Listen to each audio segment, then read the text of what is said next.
bargain with the devil. And a total abandonment of any kind of education, actually, in history and culture.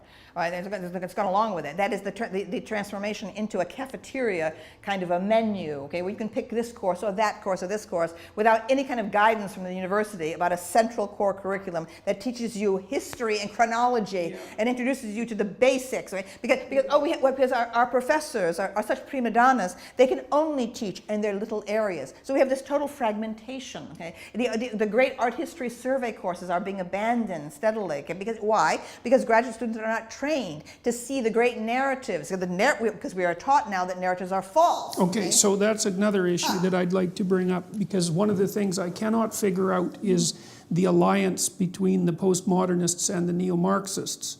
I can't understand the causal relationship there, because tell me if you disagree with this, okay? Because I'm a psychologist, not a sociologist, and so I'm dabbling in things that are outside of my field of expertise, and there is some danger in that. But the central postmodernist claim seems to me that because there's a near infinite number of ways to interpret a complex set of phenomena, which actually happens to be the case, that you can't make a case that any of those modes of interpretation are canonical. And so if they're not canonical, if that canonical element isn't based in some kind of reality, then it serves some other master. And so the master that it hypothetically serves for the postmodernists is nothing but power, because that seems to be everything that they believe in. They don't believe in competence. They don't believe in authority. They don't seem to believe in an objective world, because everything is language mediated. Right. So it's an extraordinarily cynical perspective that because there's an infinite number of interpretations, none of them are canonical, you can attribute everything to power and dominance.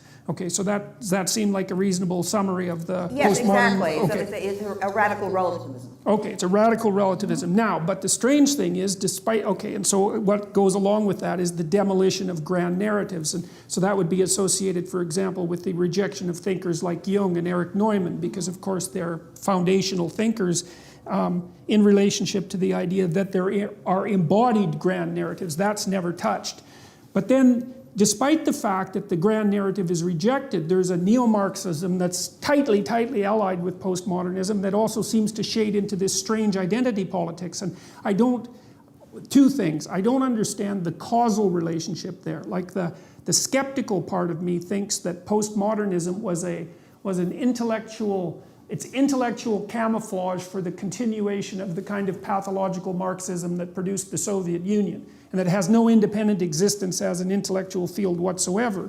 But I still can't understand how the postmodernists can make the no grand narrative claim, but then immerse themselves in this grand narrative without anyone pointing out the evident contradictions. Like, I don't understand that. So what do you think about that? Well, I can only speak about literary professors, really, and they seem to me, almost universally in the US, to be very naive. They seem to know nothing about actual history, political science, or economics. So it is simply an attitude. They have an attitude. Marxism becomes simply a badge by which they telegraph their solidarity with a working class that they have nothing to do with, right? I mean, and generally nothing but contempt. Yes, and the thing is that the campus leftists are almost notorious, okay, for their rather snobbish treatment of staff. I mean, they don't have any rapport with the actual working class members of the of the infrastructure, the janitors, and and even the secretaries. There's a kind of high and mighty aristocracy, about these are people who have wandered into the English department, right? And were products of a time when, during the new criticism, okay, when both history and psychology had been excluded, right? I mean, my ambition, okay, was, I love the new criticism, okay, as a style of textual analysis, right? And the new criticism had multiple interpretations, okay, that were possible, okay, and that were encouraged. In fact, one of the great projects was Maynard Mack's series, 20th Century Views, where you had, at least books, I adored them in college. It was about Jane Austen. Austen or about Emily Bronte or about Wordsworth, and they were collections of alternate views of the same thing. The idea that there were no alternate views and there was no relativistic, situational kind of an interpretive approach is nonsense. Okay, but the point was we needed to restore history to literary study, okay, and we needed to add psychology to it because there was great animus against Freud. When I arrived in graduate school, in fact, I actually went into the director of graduate studies and protested the way Freud and Freudian were used as negative terms, okay, in a sneering way by the very WASP professors. Right? So we needed to have, and actually it seemed like we were moving there. Okay, in the early 1970s was a great period of psychobiography about political figures. Okay, and so I thought it's happening. And all of a sudden, it all got short-circuited by this arrival, of post-structuralism and postmodernism in the 1970s. Right? So I feel I'm an old historicist. Okay, not a new historicist. So I think new historicism is an absolute scam.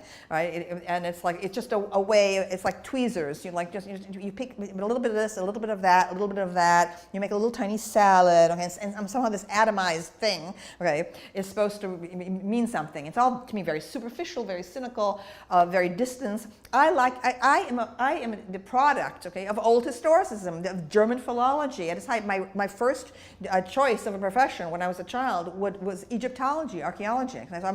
Everything I ever think about or say is related to an enormous time scheme, okay, from antiquity and indeed from the Stone Age, right? And that is the problem with these people. They're mal-educated. The postmodernists and academic Marxists, okay, are mal-educated, embarrassingly so, okay? They know nothing before the present. Right. Foucault, okay, is absolutely a joke before the Enlightenment, okay? Perhaps he might be useful to people to talk about what happened after neoclassicism, which, by the way, he failed to notice, okay? A lot of what he was talking about, okay, turns out to be simply the hangover of neoclassicism, okay? This is how ignorant that man was. I mean, he was not talented as a researcher. He knew absolutely nothing, okay? He knew nothing about antiquity. How can you make any kind of large structure, large mechanism, to analyze Western culture without knowing about classical antiquity? Okay, he did not see anything. This was a person who had no business making large theoretical statements about anything. Well, maybe part of it is that if you generate an intelligible doctrine of radical relativism, then there is no reason to assume that there are distinctions between categories of knowledge or between different levels of quality of knowledge, right? So I've seen the same thing in the psychology departments, although we have the, what would you call it, the luxury of being bounded at least to some degree by the empirical method and by biology, right? It's one of the things that keeps most of the branches of psychology relatively sane, because the real world is actually built into it to some degree. But if you accept the postmodernist claim of radical relativism, then you completely demolish the idea that there are quality levels that are associated with education because everything becomes the same. Mm-hmm. And that seems to me to be a perfectly reasonable justification for maintaining ignorance.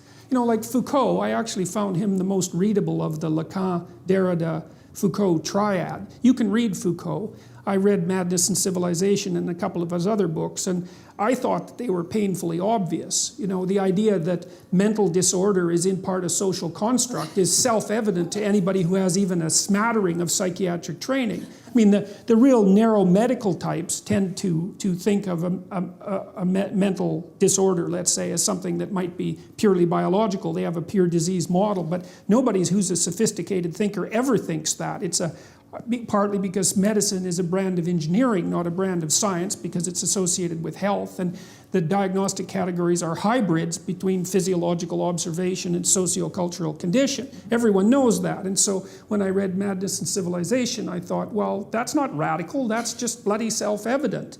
But well, Foucault's admirers actually think that he began, the entire turn toward a sociological, grounding of modern psychology. The social psychology was well launched in the 1920s, for example. Right. The levels of ignorance of these people who think Foucault is so original have not read Durkheim, they've not read Max Weber, they've not read Irving Goffman. Okay, so in other words, to me, everything in Foucault seemed obvious. Okay, because I had read the sources from which he was borrowing without attribution. Mm-hmm. So I mean, again, I know these people. I mean, I've met, I mean, in some cases, you know, knew them in graduate school. People who went on to become these admirers of Foucault, Lacan, Derrida.